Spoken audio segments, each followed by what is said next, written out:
Hi friends, Viniz worldilekku ellarkum swagatham. Ee channel subscribe cheyyathavarokku ഒന്ന് subscribe ചെയ്ത് bell button കൂടി enable ചെയ്ത് തൊട്ടടുത്ത് കാണുന്ന all എന്നുള്ളതും കൂടി enable ആക്കിയാൽ മാത്രമേ ഞാൻ ഡെയിലി അപ്ലോഡ് ചെയ്യുന്ന വീഡിയോസിന്റെ നോട്ടിഫിക്കേഷൻസ് നിങ്ങൾക്ക് കറക്റ്റ് ആയി ലഭിക്കുകയുള്ളൂ. ഞാൻ ഇപ്പോൾ ഉണ്ടാക്കുന്നത് സ്റ്റിർ ഫ്രൈഡ് ചിക്കൻ ആണ്.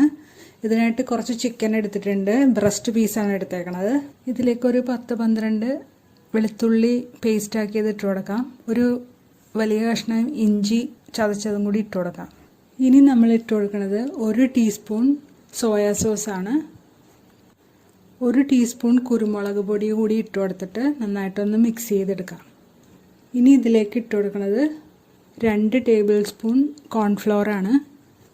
ഈ കോൺഫ്ലോർ ഇട്ട് കൊടുക്കുമ്പോൾ ഉള്ളിൽ നല്ല ജ്യൂസി ആയിട്ടും ഇരിക്കും, പുറം നല്ല ക്രിസ്പി ആയിട്ടും ഇരിക്കും. ഇതിലേക്ക് ഒരു നുള്ളു ഉപ്പും കൂടി ഇട്ട് കൊടുത്തിട്ടുണ്ട്. ഇനി ഞാൻ ഇട്ട് കൊടുക്കുന്നത് 2 ടേബിൾ സ്പൂൺ ടൊമാറ്റോ സോസ് ആണ്. അതിൻ്റെ വീഡിയോ ഞാൻ ഇട്ടിട്ടുണ്ടായിരുന്നു, കാണാത്തവരൊക്കെ ഒന്ന് കാണണേ. ഐ ബട്ടണിൽ ലിങ്ക് കൊടുത്തേക്കാം. അതും കൂടി ഇട്ട് നന്നായിട്ടൊന്ന് മിക്സ് ചെയ്ത് കൊടുക്കാം. ആ ടൊമാറ്റോ സോസിൻ്റെ കൂടെ ഒരു 1/4 ടീസ്പൂൺ മുളക് പൊടി കൂടി ഇട്ട് കൊടുക്കാം. അങ്ങനെയാണ് ഞാൻ ഇതിലേക്ക് ഇട്ട് കൊടുത്തേക്കണത്. നന്നായിട്ട് മിക്സ് ചെയ്തെടുക്കാം. ഇനി ഒരു ഫ്രൈ പാനിൽ കുറച്ച് ഒരു 3-4 സ്പൂൺ എണ്ണ തിളപ്പിക്കാൻ വെക്കാം. എന്നിട്ട് അതിലേക്ക് മാരിനേറ്റ് ചെയ്ത ചിക്കൻ പീസസ് ഓരോന്നായിട്ട് എടുത്ത് വെച്ച് കൊടുക്കാം. എല്ലാം കൂടി ഒരുമിച്ചിട്ട് കൊടുക്കരുത്, അപ്പോൾ ഒറ്റക്കട്ടയായിട്ട് വെന്ത് വരുള്ളൂ. ഇപ്പം നമ്മൾ ഇത് ഒന്ന് മറിച്ചിട്ട് കൊടുക്കുന്നുണ്ട്. എല്ലാം മറിച്ചിട്ട് 2 സൈഡും ഫ്രൈ ചെയ്തെടുക്കാം. ഇതൊരു ഗോൾഡൻ ബ്രൗൺ ആവണ വരെ ഫ്രൈ ആവട്ടെ. ഇപ്പം നല്ലൊരു ഗോൾഡൻ ബ്രൗൺ ആയിട്ടുണ്ട്. നമുക്കിത് എടുക്കാം. ചിക്കൻ വറുത്ത ആ എണ്ണയിലേക്ക് തന്നെ നമ്മൾ 1 ടീസ്പൂൺ ഇഞ്ചി വെളുത്തുള്ളി പേസ്റ്റ് ഇട്ട് കൊടുക്കുന്നുണ്ട്. നന്നായിട്ടൊന്ന് മിക്സ് ചെയ്ത് കൊടുക്കുക. ഇനി ഇതിലേക്ക് ഇട്ട് കൊടുക്കുന്നത് പച്ചമുളകാണ്. കുറച്ച് പഴുത്ത മുളകുണ്ട്, അതൊരു കളറിന് വേണ്ടി ഞാൻ ഇട്ടതാണ്. നന്നായിട്ട് മിക്സ് ചെയ്ത് കൊടുക്കാം. ഈ ഇഞ്ചി വെളുത്തുള്ളിയുടെ കളറൊന്ന് ബ്രൗൺ ആകുമ്പോൾ നമുക്ക് ഒരു സവാളയാണ് എടുത്തേക്കുന്നത്, അത് ഇട്ട് കൊടുക്കാം. ക്യാപ്സിക്കം ഒരെണ്ണം എടുത്തിട്ടുണ്ട്. എല്ലാം നീളത്തിൽ കട്ട് ചെയ്തതാണ്. ചുമപ്പും മഞ്ഞയും ക്യാപ്സിക്കം ഇടുവാണെങ്കിൽ നല്ലൊരു കളർ കിട്ടും. എനിക്കത് കിട്ടിയില്ല. ഒരു ക്യാരറ്റ്, നിങ്ങളുടെ കയ്യിൽ ക്യാബേജ് ഉണ്ടെങ്കിൽ അതും കൂടി ഇട്ട് കൊടുക്കാം കേട്ടോ. നന്നായിട്ട് മിക്സ് ചെയ്ത് കൊടുക്കുക. ഇതൊരു 3/4 വേവ് ആയാൽ മതി. നമ്മളിതിലേക്ക് കുറച്ച് ഉപ്പിട്ട് കൊടുക്കുന്നുണ്ട്. ഇനി ഇതിലേക്ക് ഇട്ട് കൊടുക്കുന്നത് മല്ലിയിലയുടെ തണ്ടാണ്.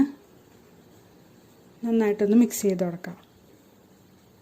മല്ലിയില നമുക്ക് ഇത് ഗാർണിഷ് ചെയ്യാനായിട്ട് ഉപയോഗിക്കാം. അവസാനം ഇട്ട് കൊടുത്താൽ മതി. ഇനി ഇതിലേക്ക് 1 ടീസ്പൂൺ സോയ സോസ് ഒഴിച്ചു കൊടുക്കുന്നുണ്ട്. 1-2 ടേബിൾ സ്പൂൺ ടൊമാറ്റോ സോസും കൂടി ഇട്ട് കൊടുക്കുന്നുണ്ട്. നന്നായിട്ട് മിക്സ് ചെയ്ത് കൊടുക്കാം. ഇനി നമ്മൾ ഇട്ട് കൊടുക്കുന്നത് ഫ്രൈ ചെയ്ത് വെച്ചേക്കണ ചിക്കനാണ്. ഈ ഫ്രൈ ചെയ്ത ചിക്കന് തന്നെ നല്ല ടേസ്റ്റാട്ടോ. നന്നായിട്ട് മിക്സ് ചെയ്ത് കൊടുക്കാം. ഇപ്പം ഞാനിത് ഉണ്ടാക്കണത് വേർമിസെല്ലി റൈസിൻ്റെ കൂടെ കഴിക്കാൻ വേണ്ടിയാണ്.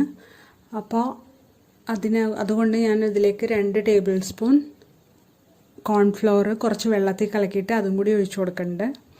നന്നായിട്ട് ഇളക്കി കൊടുത്തുകൊണ്ടിരിക്കാം. 2-3 മിനിറ്റിനുള്ളിൽ തന്നെ ഈ കോൺഫ്ലവർ തിക്കായിട്ട് വരും. നമ്മളിതിലേക്ക് ഒരു 1/2 ഗ്ലാസ് തിളപ്പിച്ച വെള്ളം കൂടി ഒന്ന് ഒഴിച്ചു കൊടുക്കണ്ടേ.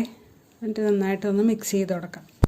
ഇത് വളരെ ടേസ്റ്റി ആയിട്ടുള്ള ഒരു ചിക്കൻ റെസിപ്പിയാണ്. ഇതെല്ലാവരും ഒന്ന് ട്രൈ ചെയ്ത് നോക്കണേ. ഇപ്പം നമ്മൾ ഉപ്പ് ഒന്ന് നോക്കിയേക്കണം.